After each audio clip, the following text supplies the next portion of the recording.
So now we are performing experiment on single phase inverter chopper trainer. So now I will introduce you the modules.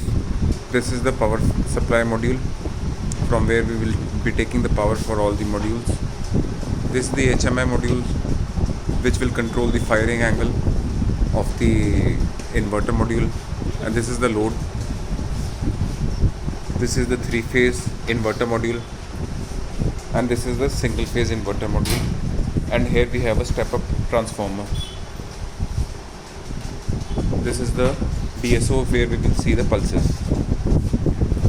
Now we are taking the power supply from the power supply module. The input of the inverter module is coming from the power supply module, and we are also giving power to the HMI module to perform the experiments.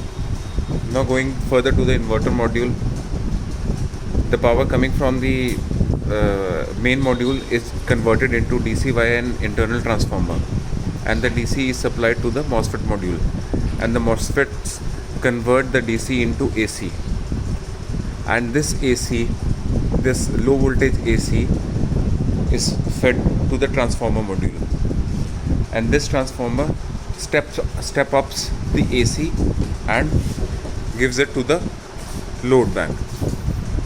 This is the output of the step up transformer, stepped up AC voltage. This is the input and output of the step up transformer. Input is also going from this socket, and output is also going inside from this socket.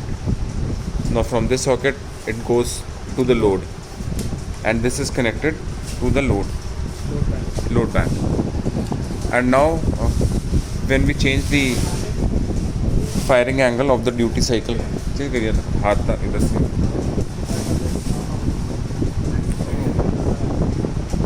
we can use it by HMI module.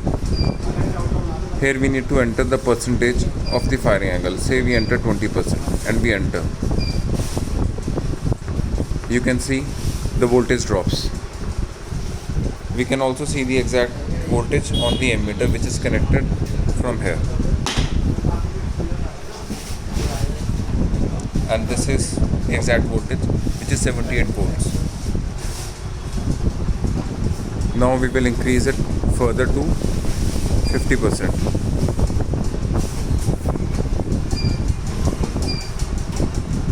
Now you can see the bulb is going more intensely, and the voltage has also increased to 122 volts. And we can also see the output pulses on their DSO from here. We have a test point where it is clearly written attenuated test point for CRO. This is an attenuated test point with low voltage, which is only visible through CRO. So here we have connected the CRO, and we can see the pulses. When we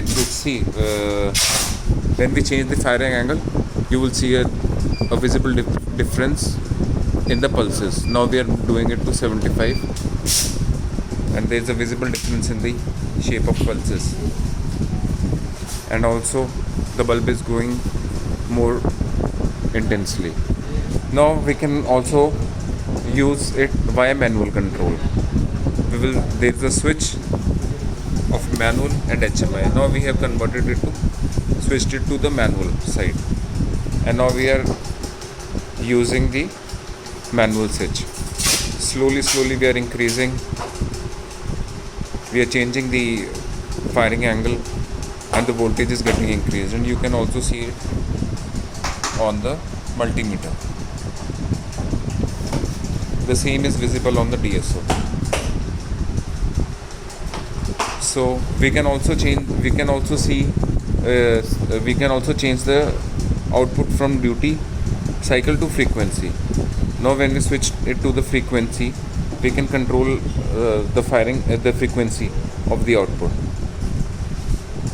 Here we are changing the frequency.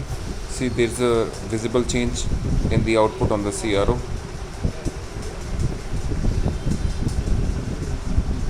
Now we change the duty cycle. When we change the duty cycle, and there is also a change in the voltage. As I am increasing the frequency, the voltage is also increasing.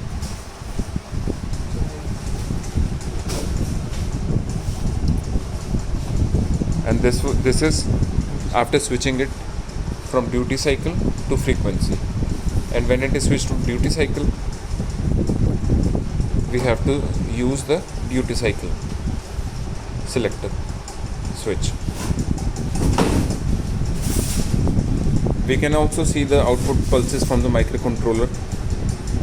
The ground needs to be taken this for checking the pulses on this side, and the ground needs to be this when output pulses are seen from the output side. This ground for these pulses and this ground for these pulses. So this was the single phase inverter module. Now we will connect connections for the 3-phase module and show you after the break.